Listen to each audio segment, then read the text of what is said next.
Йоу-йоу, на связи Ван Шиша. Сегодня готовим на чаше от компании Daring Balls. Это фанел из шамотной глины, покрытый глазурью. Курить будем на фольге. Втягиваем нашу заготовку, пробиваем отверстие и при помощи ножниц отсекаем все лишнее. Готовить будем аромат Orange Soda от компании Tangiers. Пышно укладываем табак в чашу и при помощи вилки выравниваем по уровню вулкана. Протираем края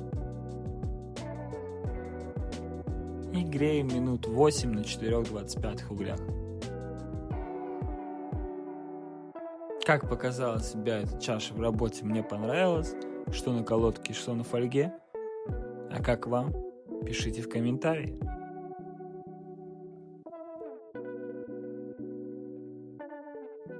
Чао-чао, сарсапарила.